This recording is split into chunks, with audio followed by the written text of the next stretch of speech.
Hey loves, welcome back to my channel. It's your girl Ashia Milán back with another video. As you can see, I have faux locks. I'm loving them. I'm feeling real Rasta.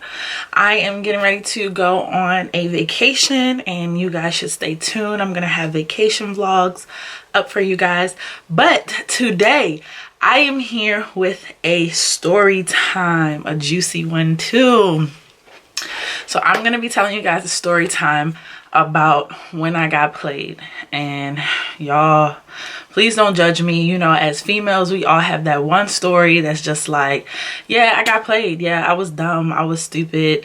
I was naive. Yeah.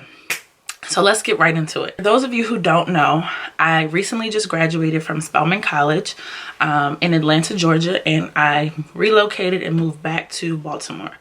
So since the beginning of like my junior year, I had been talking to this guy in Atlanta. He was like 27, 28. He had a son. He was just a real grown man, like had his own house. He worked for this company in Buckhead. You know, he was just a real grown man, like, and it really turned me on that he was kind of like a single dad and he was taking on all the responsibility with his son. He really didn't talk much about his relationship with his child's mother. He rarely like was around her or seeing her or spending time with her, well, from my knowledge, but he rarely spoke of her, and he just was like this strong single dad that was just in Atlanta working, trying to provide for his son. So we have been talking since like the beginning of my junior year, and on and off, you know, I was doing me, he was doing him, on and off, but in between we was doing each other too. But that's funny to say. Y'all don't judge me, please. Like, we're all young adults, so let's be mature. But in between, we was doing each other too. And it wasn't until like the last part of like, it wasn't until May. So I graduated May 2017. It wasn't until like around May when he would come see me and stuff, when he started acting like a little strange. So around like the beginning of May, he would start talking to me about like his financial struggles, whatever he was going through at the time. He was stressed. He always, you know, was at work and stuff like that. And he really wasn't like making time for me at all. Like we didn't go on dates, nothing. He just would come over and that's it. But so he would be talking to me about his financial struggles.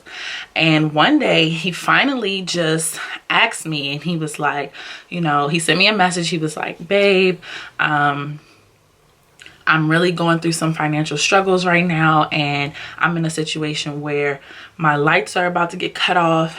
And I don't really want that to happen with my son being there or whatever. So, you know me, like I'm all like sensitive and shit. He done brought his son into the picture. I'm like, okay. So I'm like, what do you need? Like, you know, what is it that you need? I've invited him over to my place I'll cook for him. Like I tried to like do whatever I could do being a college student. So he asked me, he came out his mouth and he was like, I really just need $400 to $500 right now.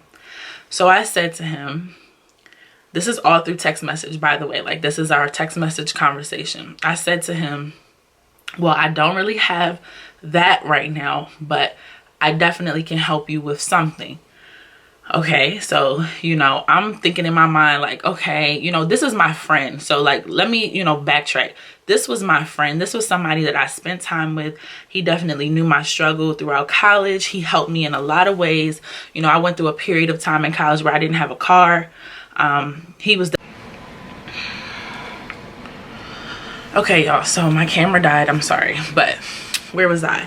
Okay, so backtrack. He texted me and he was like, babe, I really just need like $400 to $500 right now. So I text back and I was like, well, I don't really have that right now, but I have something. And I was saying like this man was like my friend. Like he had been there through a lot of the things that I had experienced throughout college. There was a point in time where I didn't have a car. In college, I had gotten into an accident and my car got totaled. He was there for me. He would pick me up. He would drop me off. He would come and give me a jump like in the middle of the day. He was really like my friend and somebody that I thought I could go to for anything. So when he asked me to help him, I felt like, you know, if I had it, like, why not? Like, if I had it, if you had it and your friend needed, like, really needed it, like, what would you do? And then he's bringing his son into the picture. So I'm just like, whatever. So I made up in my mind, like, okay, I was going to help him with something. And the whole time he was texting me, he was saying, you know, babe, I'm going to give it right back to you. Like, I'm going to give it right back to you. I feel so bad even having to ask you for this. Like, I'm going to give it right back to you. That's all he kept saying. So, you know, we went through the whole process. I asked him if he had Cash App. He was like, no. I'm like, it's 2017. You don't have Cash App, but whatever. We went through the process. He downloaded the app or whatever. And I sent him, are you guys ready? I sent him $250. Okay? $250. Like it wasn't nothing. Like literally we were texting. He got the money in 10 minutes. $250. After I sent it to him, you know, he texted me back and he was like, thanks babe, you're the best, I really appreciate it. And y'all, here is the icing on the top of the fucking cake. After that message, I never heard from this man again. Like, call, no answer. Text, no answer. Like, it was just so crazy. And I'm really getting angry thinking about it, y'all. Like, because, like, that's the ultimate way to play somebody. Like, I really got played. Played, man. Played. But never again. Once. That's all I needed. I ain't never sending no niggas no money for nothing. I don't care. You can bring up your child. You can bring up your situation. I really don't care. Like, I can't care. You can't be nice to these niggas out here. Like, you can't be trying to save nobody. Like, and then it's like, he knew that I was in college and I really didn't have money like that. And I'm just like, if you really needed it, why didn't you just ask? Why say you gonna give it back and do all of that pretending and stuff? Like, why even do that? Why? Like, why even do that? Like, if you really needed something, I probably would have still gave it to you. I probably would have still gave it to you if you said, I really need this and I don't even have it to give it back to you. Like, and my dumb ass, I believed that he was gonna give it back to me when he didn't even have the money to begin with. So how was he gonna give it back to me? Like, y'all, I wasn't thinking. I was young and dumb. But yeah, this lesson, this story time lesson is, do not be out here financing these niggas, giving them no money. Like, I'm at a point right now in my life, I'm like, if you try and talk to me, you try and be with me, you, where the coins at? Like, I need me a Chanel bag. I have goals. I have stuff I'm trying to accomplish. What you coming with? What are you bringing to the table? I can meet you at the table, but are you man enough to scoot your chair up to the table with me? Questions that need answers. But yeah, y'all, like, that was a lesson learned. And I'm not even gonna sit on here and fraud for y'all and act like, you know, I wasn't distraught and hurt. I went through a whole period of time. Like, my whole move, like, you guys saw my move on YouTube, but like behind the scenes, I was really dealing with a lot of shit personally and emotionally. Like, I was really like in my feelings because here I am moving. I'm already broke, already don't have no money for real. And I just gave this man $250 that could have went towards me and my situation and moving and stuff. And now I'm out of that money and now I don't even have my friend no more. Like, I was really sick. But, you know, my girls had to talk to me, talk that shit to me, boss me up, you know. They had to boss me up for real and remind me who the fuck I was and that nigga tried it and no nigga will ever be able to do that again. Like, that was really crazy. That was the first time. I did not see that shit coming. I didn't see it coming at all, y'all. But my lesson to all my beautiful queens out there is, do not sell yourself short. Listen to that intuition, that instinct inside of you, and if it don't feel right, and it felt right for me, it did, it felt right for me. I felt like we had a relationship like that. I could trust him. I felt like that. But you know, maybe I was the only one that felt anything between me and him. Like, because if he could do something like that, he obviously didn't care about me. He obviously, you know, was just trying to use me. He obviously knew that I was getting ready to go back home and he would never really see me again.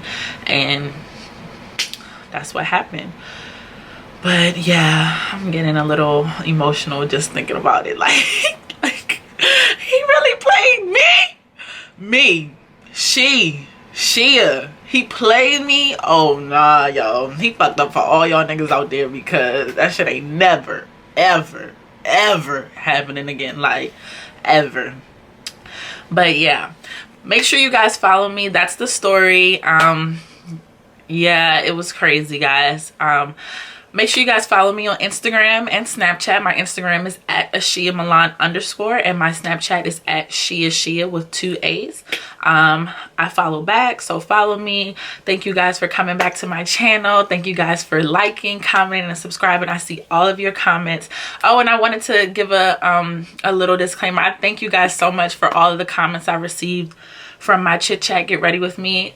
Like, the amount of love that I got and support was really amazing. Like, people I didn't even know, for real, was texting my phone like, I hope you're okay. So I really appreciate that. You guys are amazing, and I love the fact that if I don't have support here, I got support from y'all, and I love that. That really made me feel so special to know that me being vulnerable and just letting my truth, you know, be out there and putting myself out there, it's not in vain, and that people really identify with what I'm talking about and care about me and love me and really want to see me do well. So thank you guys so much for watching, and I'll see you in my next video. Bye.